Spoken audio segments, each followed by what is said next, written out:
You're listening to the Meditation and Attachment Podcast with George Haas. For more information, please visit our website at www.mettagroup.org. That's www.mettagroup.org.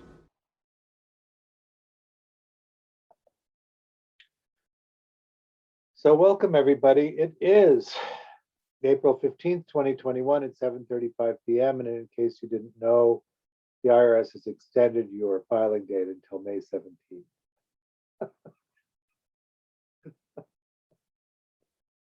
Tonight is Compassion for All Sentient Beings, and so we're going to wrap up our compassion cycle.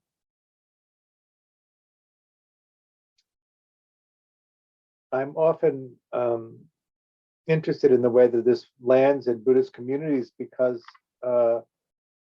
often, in the Tibetan tradition, for instance, compassion, limitless compassion is one of the goals, and it's talked about somewhat in Theravada communities, particularly if there's a focus on the Brahma Viharas or the divine abodes.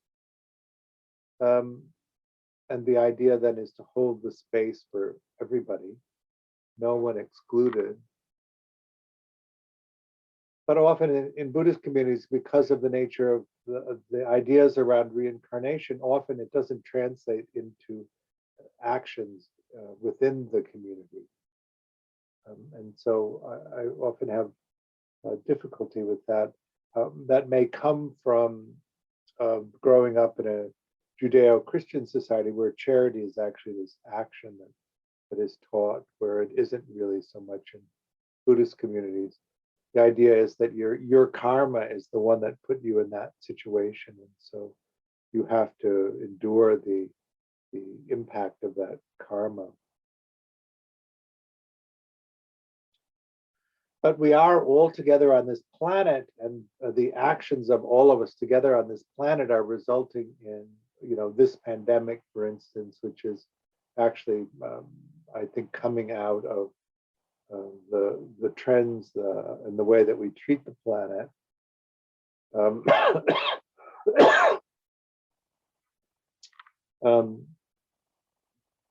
It's coming from climate change, from population.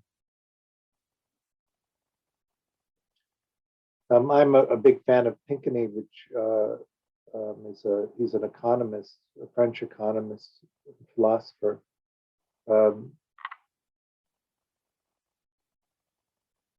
We are, in this country in particular, used to that analysis of capital coming from Marx and Lenin from the 19th century interpretation of it. And I think that Marx actually understood the industrialization process of capital very well, but that we're not there anymore. And so that the view that Pinckney describes seems to make more sense to me. Capital in the 21st century is one of his books. You may be familiar with that. Capital and Ideology is another one of his books. But one of the things that he noted that I thought was so interesting is that North America and Western Europe have about the same land mass as China and India, and yet our populations in this part of the world is a third or a quarter of what it is in India or China. And what might the cause of that be? And what he pointed to was that China and India, it's primarily a plant-based diet, and in Western Europe and North America, it's primarily a meat-based diet. Because it takes 70 portions of plant-based food to create 1 portion of meat, we have much less food in North America and in Western Europe, and that's naturally put a brake on the population. Interesting to look at it from that economic point of view. With climate change, of course, all of the energies that it takes to grow all of this food to support this population on the planet that's approaching 7 billion, not more. We have a tendency to take a census, but not everybody makes a census, so it's hard to know.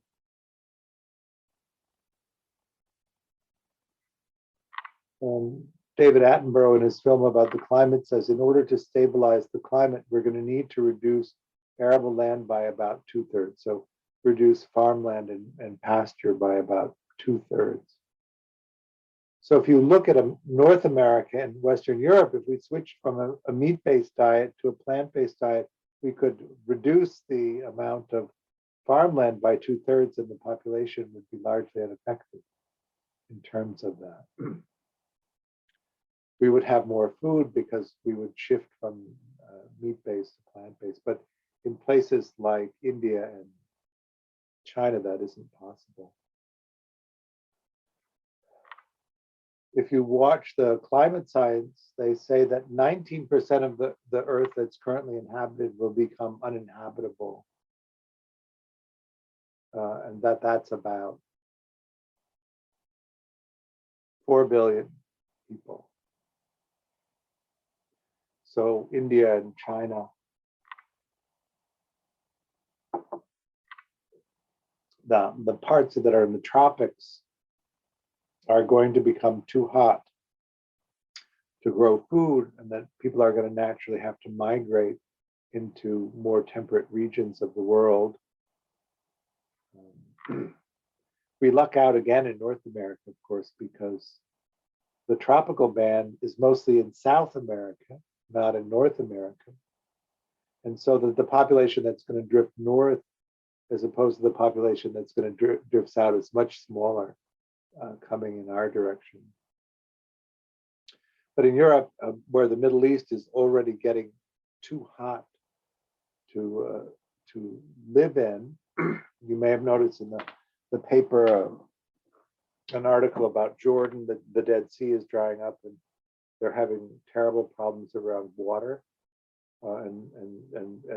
What really happens at that point is this disruption in the capacity to grow food. Temperatures are now getting so hot in some areas in the summertime that it's life-threatening to be outside. And so the populations are moving already out of the Middle East. If you tie the climate into the wars that are there, according to Weiwei, who made this wonderful film about migration and immigration, 68 million people are already moving. It's a large number, right? But, and then you read in the New York Times, that we have an immigration crisis at the border, but what I want you to really grasp is that it's a trickle compared to what's coming. And we're talking about compassion for all sentient beings. How do we embrace this world where not millions or tens of millions or hundreds of millions, but billions of people are going to be displaced by climate change in our lifetime? Well, I'm a little older, but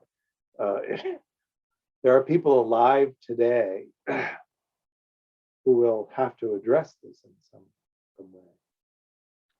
I was, maybe you saw, I really like to talk about this only from news sources that are fairly mainstream. So I'm always talking about articles that are in the New York Times or in the Los Angeles Times or in the Guardian, something like that. The city of Miami proposed building a 2-foot seawall.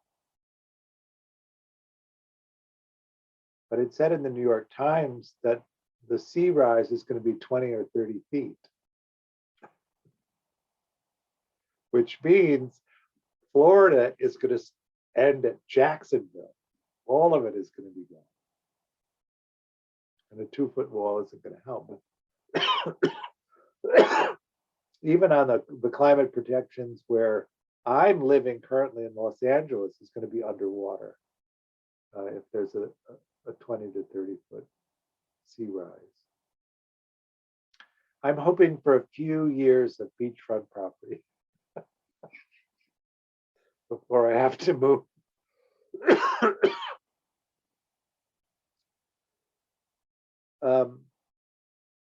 I think that we have not been willing to stop climate change.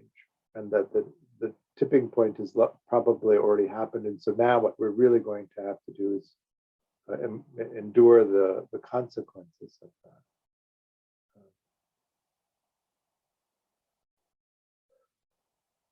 Mainly what will happen is the disruption of the food supply.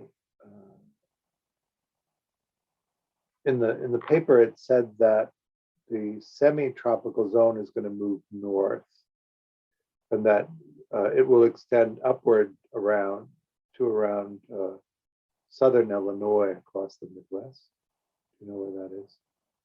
That the temperate zone where we currently grow most of the food is going to shift up to the upper Midwest and to lower Canada. That Missouri, for instance, will have the weather that New Orleans has. Can you make sense of that? 50 or 60 miles of Texas is going to be underwater.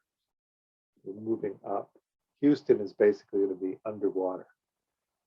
This is what they're saying in the mainstream newspapers.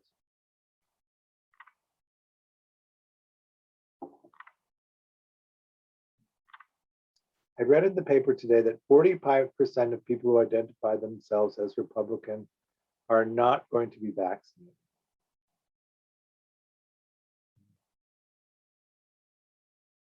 This, of course, is the world that we live in. These ideas that are quite different than my ideas,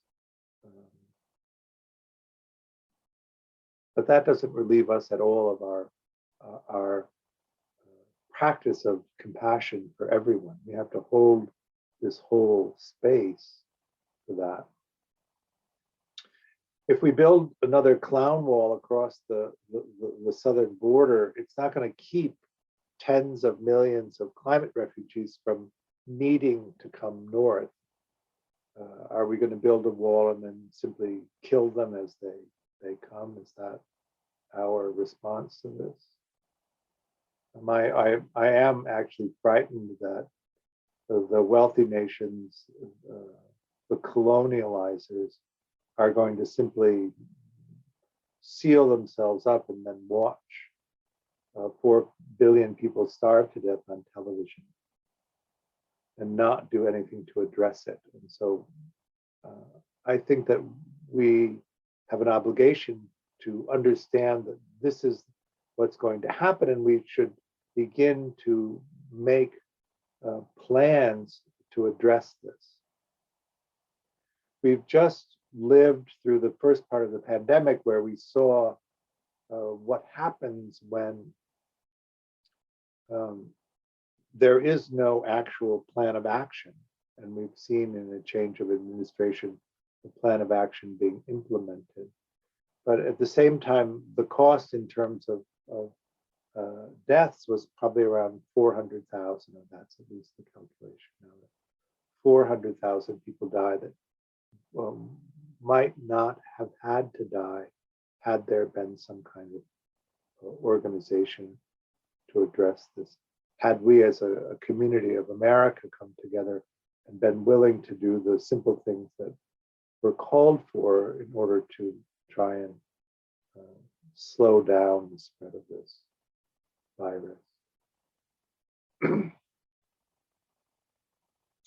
How then do you express compassion? How do you engage in a compassionate response to the world when so many people are unwilling to act in a way that is in the interest of the community as a whole? So I think this is the question of the period that we're in. How do you respond compassionately to people that are actively harming? How do you stay open to that and willing to do that? Some of these actions actually become, in my mind, unforgivable. I don't mean it's a kind of intrinsic action that can in itself be unforgivable, but that I can't do it personally. I see these actions. They seem horrendous, and I can't get myself to be willing to be open.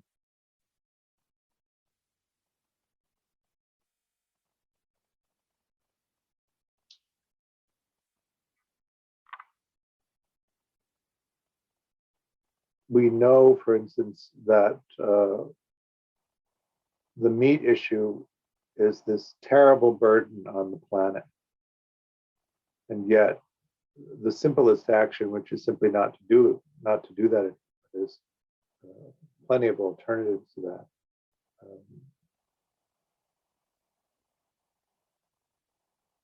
People don't do that. Is that a compassionate stance, a limitless compassionate stance toward all beings?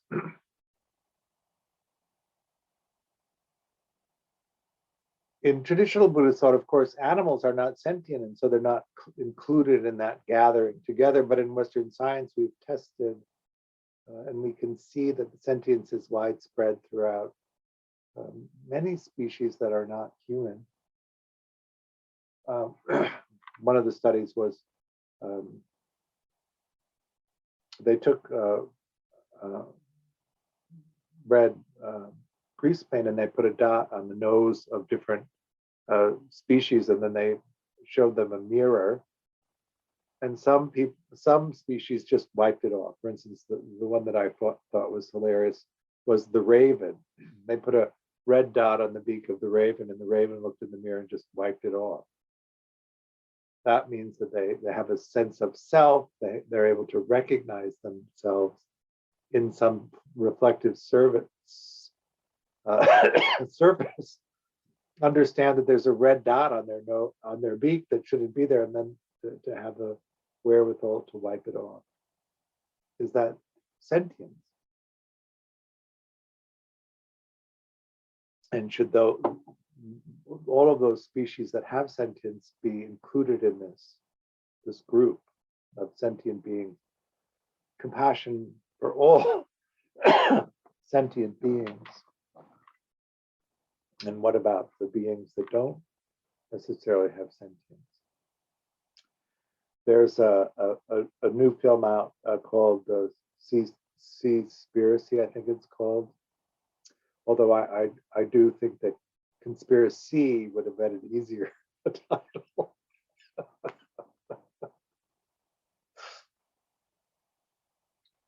We see that we can't turn to the oceans to feed this enormous population because it's killing the oceans. When I was in Myanmar in 2019, I went south. There's this great archipelago in southern Myanmar, which is on the World Heritage Site. This vast reef, and so I thought I would go have a look at it and go scuba diving. And it was a harrowing experience because it was dead.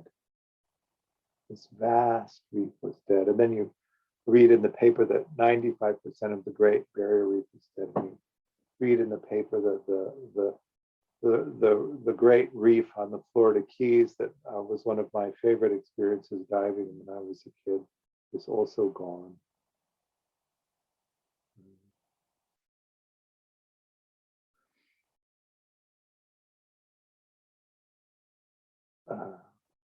We can't live with a dead ocean.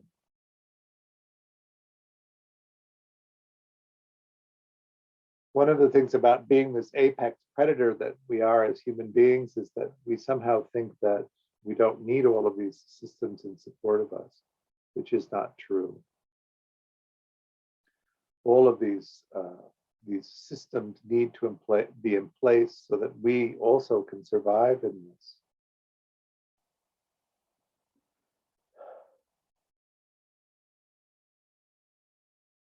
If you're eating meat, is it not an expression of unlimited cruelty rather than limitless compassion?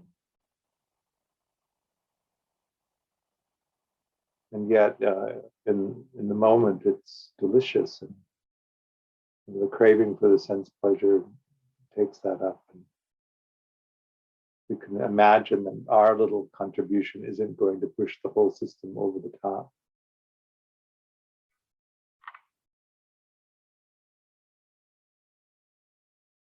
But even if you are inclined toward that, and you are inclined toward embracing all of us together, and you are inclined toward taking actions that will serve all of us together, what do we do about this half of this country that isn't interested in any of that, and isn't willing to do any of that, and are perfectly content to push us all over the cliff? This is the conundrum of this practice of compassion, right? In Buddhist understanding, compassion is narrowly focused on the suffering of other people. When I first came into the meditation communities exploring this, the phrase was that suffering people act out in ways that cause suffering, this formula. And so you can see in the distresses that manifest in people that then in some ways act out this pain that they're in. We probably all do that to some degree.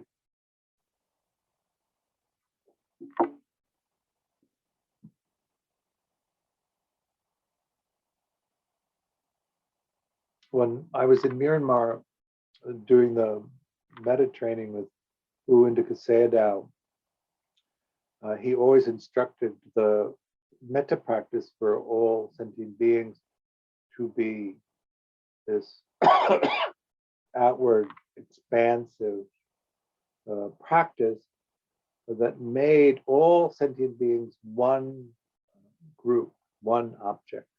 And because of holding that experience of all of us together, intentionally not allowing the mind to contract around any particular person or any particular subgroup, only then could you actually hold everybody together, because if you didn't do that, then the mind would begin to isolate individuals or small groups and want to push them out of the wholeness of us. And then we would have most of us, or the people that we can hold with compassion, and everyone else would be excluded from that. So that division comes in. From an attachment perspective, of course, when the attachment mechanism goes off, it causes us to seek comfort in people that we've identified as our protectors, and to view everybody else as a stranger and therefore dangerous. So we have these mechanisms built into us that naturally identify friend and foe.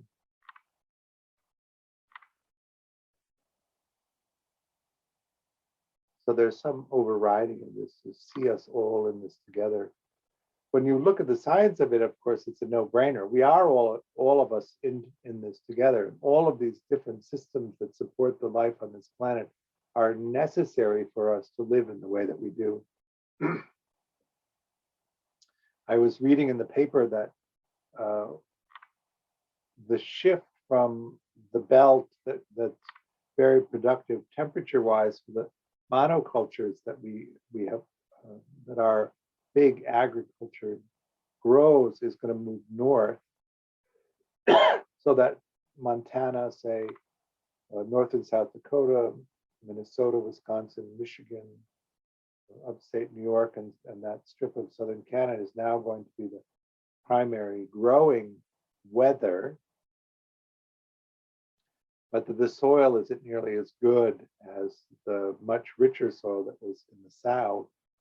And then there was a response from somebody who said that because of the way that we've been conducting agriculture for the last 100 years, that land is no longer as productive as it was, that it is actually very similar to the land that's further north. Because we've been using chemicals and pesticides and monoculture, we've basically stripped the land down.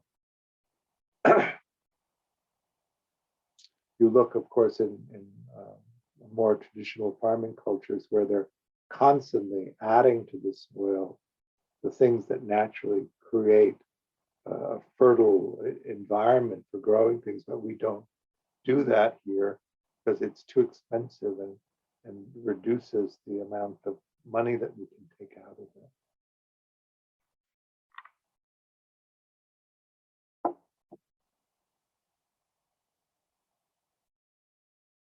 still, how do you turn to all of the suffering people, all of the people that are coming because of climate change, because of the loss of habitat, the loss of capacity to grow food?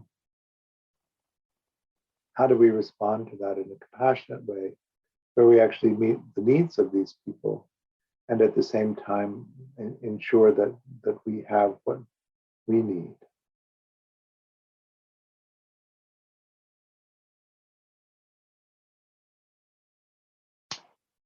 Elon Musk is apparently preparing to fly to Mars as a way to respond to this. I'm pretty sure that most of us are not going to be able to fly to Mars, and it seems worse up there than down here.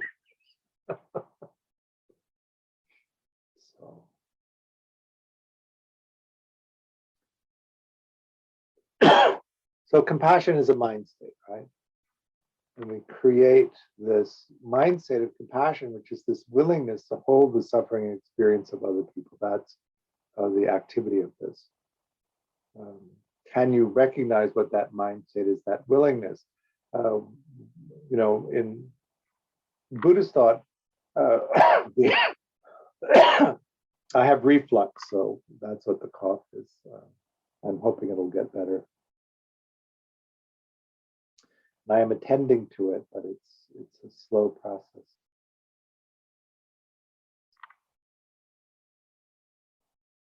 We naturally recoil from pain when we engage in an empathetic response to somebody else.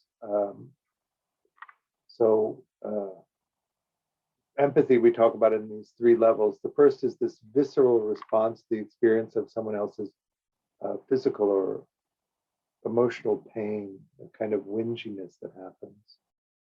It acts as a brake, really. If you do something to somebody that you're close to and you cause them pain and you have an empathetic response to that, you feel the pain that you are causing them, and then you're able to put a brake on the behavior, hopefully. If you have a strong empathetic connection to somebody else and you cause them pain, you'll respond to that. And if you don't have much of an empathetic capacity, you won't prevent yourself from really causing harm to the relationship. The second level of empathy is where you're able to look at somebody and read their facial expressions and their body language and understand that that's a representation of their internal state. And the third level is this compassion and empathy, where we create in our own bodies a facsimile of the feeling state that we find in the other person. And we're able to understand their internal state through the direct experience of it in our own bodies. And we use that second level of comparing their external presentation to our sense of their internal experience. And if they match, we tend to believe them. And if they don't match, we tend to suspect that they're not being truthful. If you encounter somebody who's suffering and you have the capacity for empathy, of course, you experience their suffering. And if you don't train the body-mind, it disconnects from that empathetic response to a detached response. And sometimes pity, you create a narrative of their experience in your own mind, which helps you emotionally regulate the experience of witnessing the suffering, but you don't actually engage in a connection and in a feeling of that suffering that's coming from the other person. It's all created. And then the far enemy, of course, is cruelty, this devaluing of the other person. I notice that in the response, the enormous suffering that there is, cruelty is a very common response. The pandemic, of course, has caused these economic hardships in our society, which is already so unequal. And so what you see, at least in Los Angeles when I go out, is that the homeless situation is spread everywhere. Enormous suffering. And so do you think about that in the sense that that is the result of their karma, of their intentions and actions, and that it's deserved because of that. And that if we don't have to have that experience, that our karma is different and better. This is I think, an inadequate understanding of the nature of karma.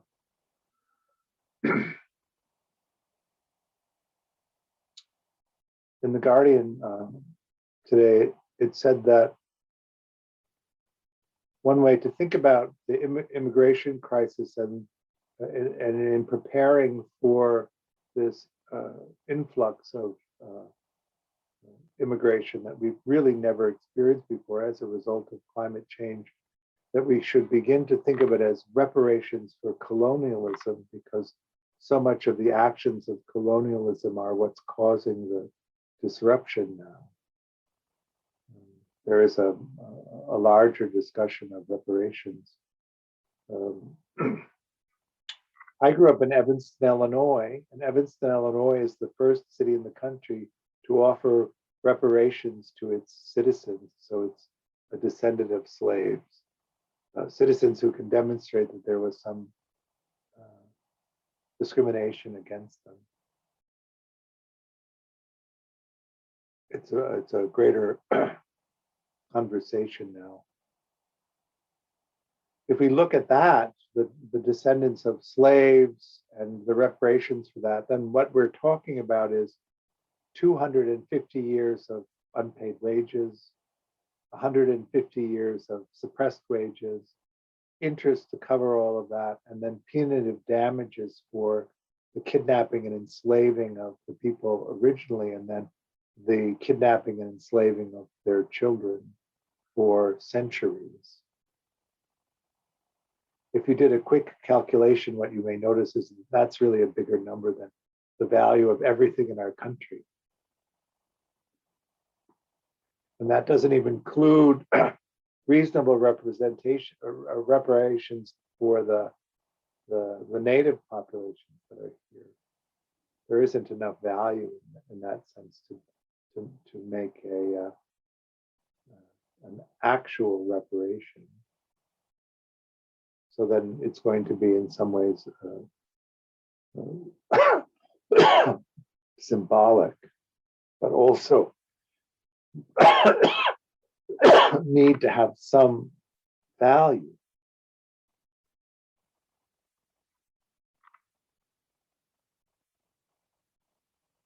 Can you hold that space? Open to that?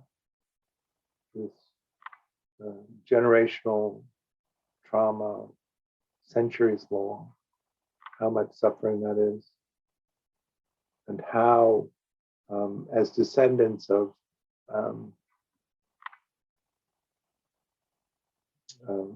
European Americans, my family on two sides, well, both of my grandmothers were first generation famine Irish. Their families came over from Ireland after the potato famine, which was the 1860s and 70s.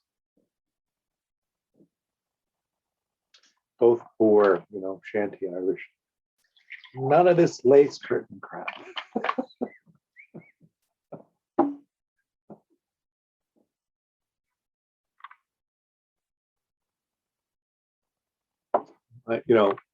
To come from that, my grandmother on my mother's side said, George, you will never understand how I grew up, considering how you grew up. I grew up in a great big house, upper middle class. My dad was a doctor. Both of my parents had degrees from Ivy Land out east.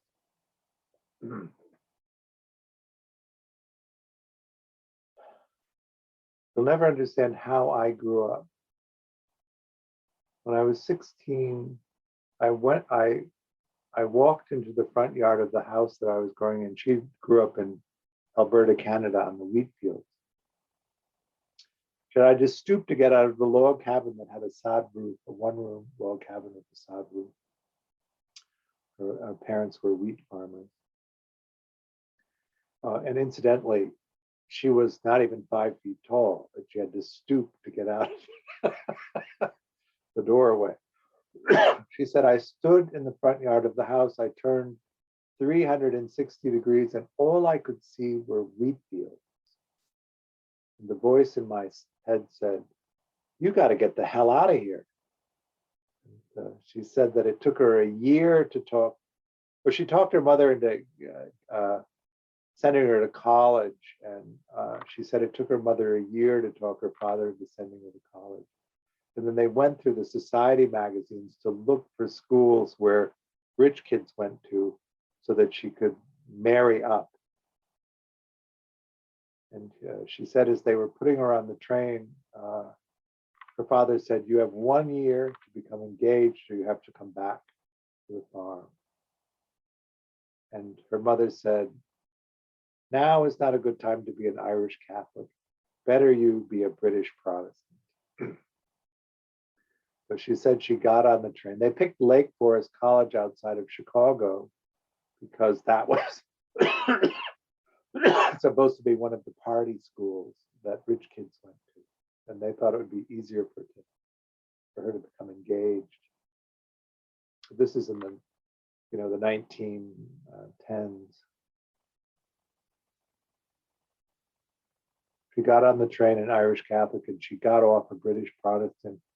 And by the end of the first year of college, she was engaged to be married to somebody who came from a wealthy family.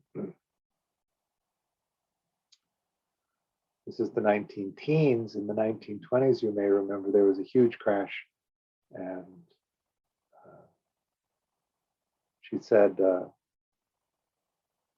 we landed in the upper middle class. So it was a fairly substantial reduction in that. So I come from this family that was very oriented toward social mobility, upward. But we had those opportunities really, and so many other people don't have those opportunities based on origin. And that view can be blinding to the situation, and you can see yourself easily as separate or different from that. And because you can do it and other people don't do it, there's something about them that causes them not to be able to do it, which is, I think, an expression of cruelty, the disconnection from really being willing to see what's happening.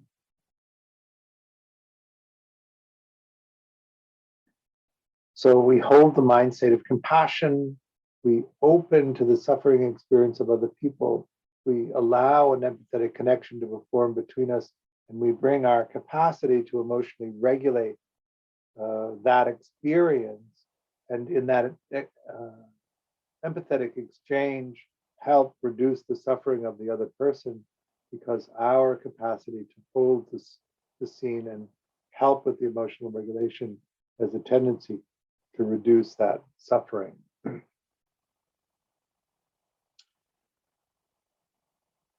When it comes to all sentient beings, how much of that capacity do you think that you're going to be able to generate on your own? I like to say those 3 meager drops of compassion that I can generate within myself is probably not going to be enough.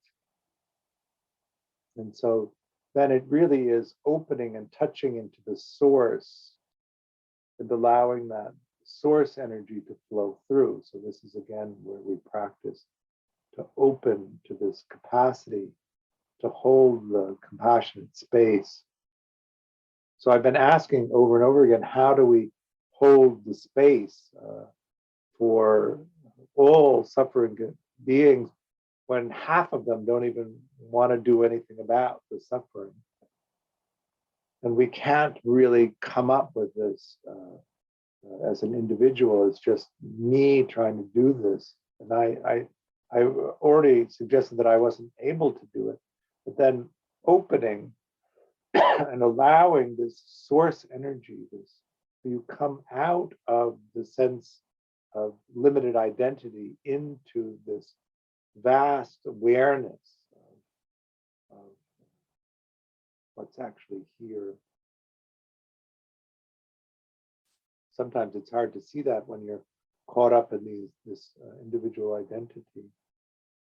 And my mind has a harder time with it. I was just on retreat, and it was a Tibetan retreat, and at the end of the retreat, there was a guru practice of channeling in the mind-to-mind transmission of awakened awareness, asking for a message about your practice with the lineage teachers. And I got a very clear message. So I was asking my teacher about it, and I said, so I got the very clear message. I did the instruction, I did the practice, the very clear message entered my mind, but I have a hard time accepting that it was a transmission mind to mind from gurus that are in another place. And his response was, what does it matter if it's helpful? And so so when I say the source is the energy that's going to be able to allow you to expand outward, and maybe your mind is like mine, yeah, that's a little metaphysical for me. It doesn't seem to make that much sense to me. I really prefer to think about it in a quantum sense of it, right? Touching into that quantum space. That space of all possibility. So particularly when we're focusing on all sentient beings and this vast planet and this vast number of people and the just unlimited suffering that you encounter in that, opening to the possibility that you don't have to do it all. You don't have to do all of the lifting yourself, that you can touch into this vast expanse of awareness, awakened awareness, and that will provide the capacity, the energy to do this. Is that making sense?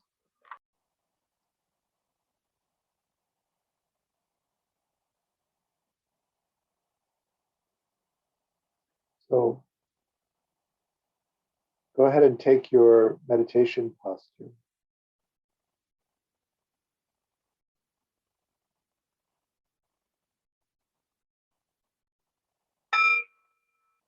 So how did that go? Good?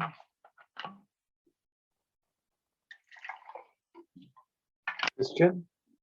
So how do you actually think of all beings, like in a sort of technique sense? How do I know that I'm actually holding all beings as part of the meditation? How are you doing it now? Well, once in a while I'll kind of I'll kind of ask myself, like, am I holding all beings? And then that seems to maybe power up the mind state a little bit, but I kind of think of myself as like a big bell or something, and I'm kind of just sending stuff out, and it's so in a sense it's kind of limited to what I can see out my window, and I kind of assume that it goes out to all beings, but I guess I'm wondering, like, where is that rote, or is, I don't know. If I had to describe a visual image of it, I would describe a small, tiny little planet Earth in this vast expanse of space. That's the only way that I can reduce the intensity of the suffering enough to be able to hold it.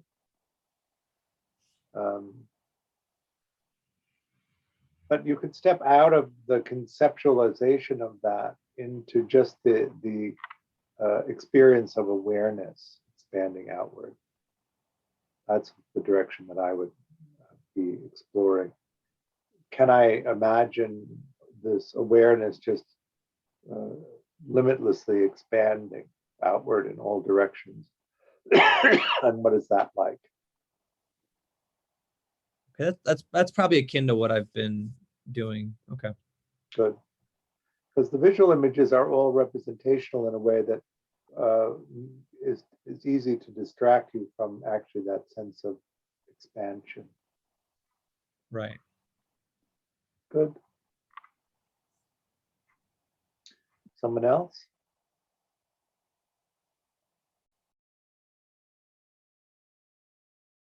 Thank you all for practicing. What's coming up? At the end of this month, we have a meditation and addiction weekend retreat.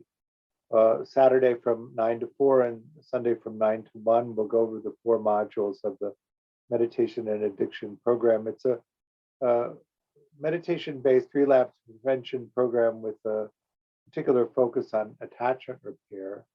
We think that the underlying cause of addiction is an attachment disturbance, and so looking at that underlying cause and then attempting to repair it so that you can move out of the auto-regulating strategies that make up the constellation of addiction behaviors into collaborative experience and co-regulating. That's the idea. I'm going to do a day-long on compassion in May. I'm not quite sure when. I just got accepted into a retreat with Dan, which is going to knock it out of its current date. In June, I'm doing a virtual retreat, a meditation and attachment retreat. So we'll focus on working with strategies for attachment repair. And also, if you just want to do a straight enlightenment track, you can do that as well.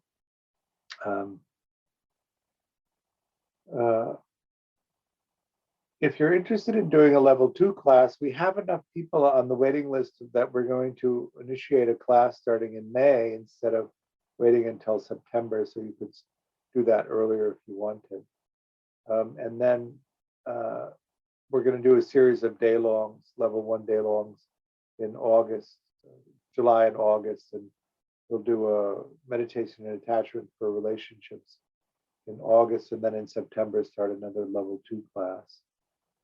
And then in December, we're going to have our winter retreat. I'm not sure whether it will be an actual retreat in person or whether it will be virtual. It really will depend on how the pandemic pans out. That might be fun after several years to go on retreat again. Although the ease of a virtual retreat is very pleasant, I find as well. So that's what's coming up. I offer this class on a donation basis. So I offer the teachings freely, but I do hope that you'll make a donation and help support me and also the work that Mettagroup is doing. You can find a link for making a donation on the website or in the email that you may have received. Again, thank you for your practice, and we'll see you soon. Good night. Thank you, Harley.